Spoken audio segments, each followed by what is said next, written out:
Anthropic has filed, well, you know what I mean, has filed what's likely to be one of the largest IPOs in history.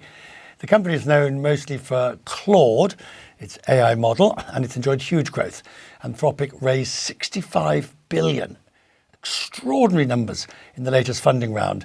It brings the valuation close to $1 trillion. And now the proposed IPO will depend on market conditions. By filing, Anthropic has leapfrogged its rival OpenAI, which is also preparing to go public. Lisa Edachico is in New York. Do we have a vague idea of what an IPO of Anthropic would raise? So Anthropic has not said how many shares it plans to sell or what the price would be. So there's still a lot of really important unanswered questions here, Richard. But as you outlined earlier, just the sheer valuation of this company does set it up to potentially be a historically large IPO. But I think there's actually a lot more to pay attention to here than just the raw numbers, which of course are very significant. But I think what this really tells us is it'll give us a window into the AI market, the AI industry that we haven't really had before. A lot of these companies, when they file for an IPO, when they go public, of course, there's a lot of information in earnings reports that'll dive into business segments and show us exactly how much Anthropic would be making from products like Claude. And it really just provides a lot of information and also a bellwether potentially for where demand for AI really is. Right. And I think that's something that you see with NVIDIA a lot today. And, should Anthropic proceed, of course, with its IPO, if OpenAI IPOs the way that it's expected to, I think we're going to get a lot more market signals about what's actually happening in the AI industry, where all that money is going, where the demand really is, and where the business opportunities are.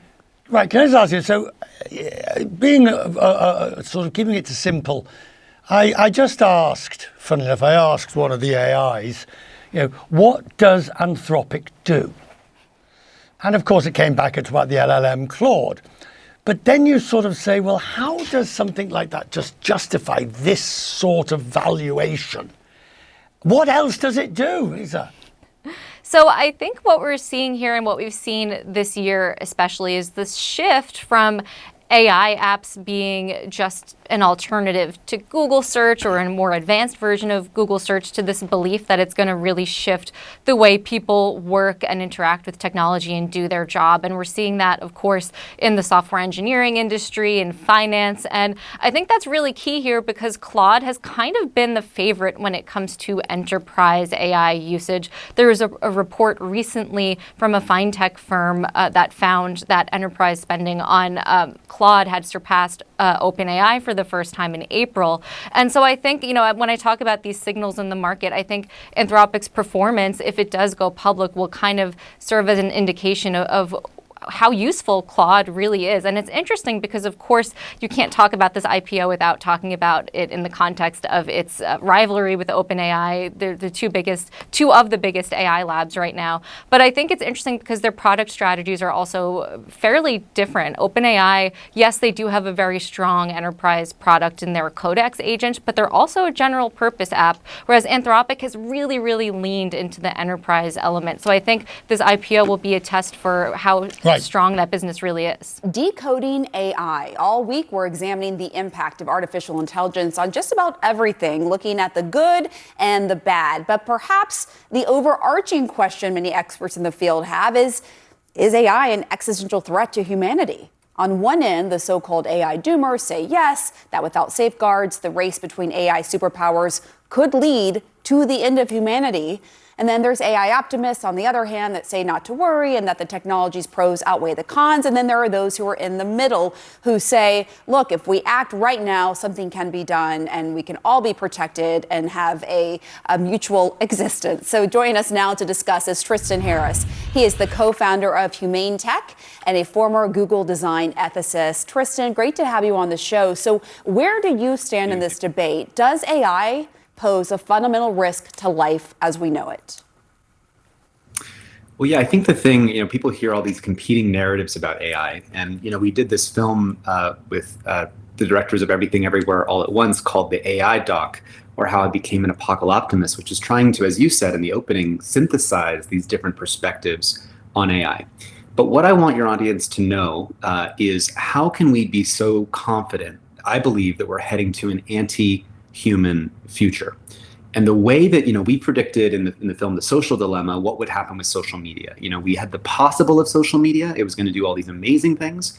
But then we had the probable based on the incentives, the race for engagement and maximizing addiction, maximizing duration of use, frequency of use, the doom scrolling, brain rot economy, extreme content, polarization. And we got the probable, not the possible. So with AI, we have a similar thing. We have the possible. It could cure all diseases. It could automate all work, do all these jobs for us and free us up. But then we have the probable. What are the company's actual incentives? And Charlie Munger, Warren Buffett's business partner, said, if you show me the incentives, I will show you the outcome. Okay, so what are the AI companies' incentives? Are they to free us up from all the labor, or are they to give us tools that help us do our work more efficiently? Or is it to replace our jobs? If you think about the amount of money that they've taken on, the only way they can pay back that debt is if they actually replace all labor in the economy. And so that's why, and I can go into it, but I think people need to understand that the default incentives are to replace economically valuable work, not to augment it or support it. That's an important point, because some of these AI companies, these big ones, still haven't made a profit, right? They're investing so much money, still haven't made a profit. And given this scenario, is there any realistic way to regulate AI given this global race that is happening right now between superpowers and between these companies for artificial general intelligence, which for our audience, just so you understand what that means AI can match or surpass human capabilities in virtually every cognitive ability? Yeah, that's right. Well, so I think the thing to get about the race with China is that we're not in a race for who has the technology. We're also in a race for who's better at governing the impact of the technology. Because let's say we beat China at automating all the work, but then we create 50% unemployment and we don't know how to manage that transition.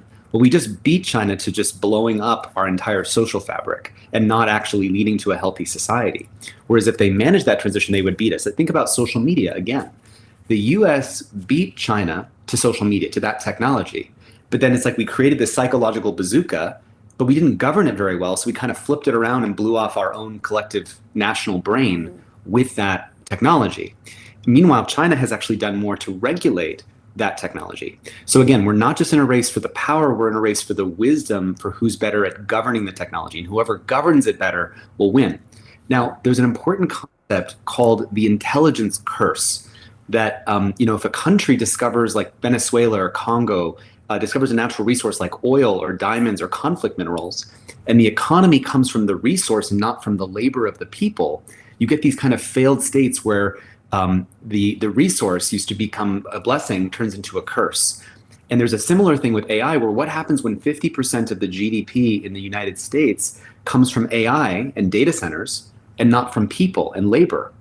Does the government have an incentive to invest in the healthcare education of people, or does it have an incentive to invest in data centers? And the answer is it's going to have an incentive to invest in data centers. And this is how you get an anti-human future by default.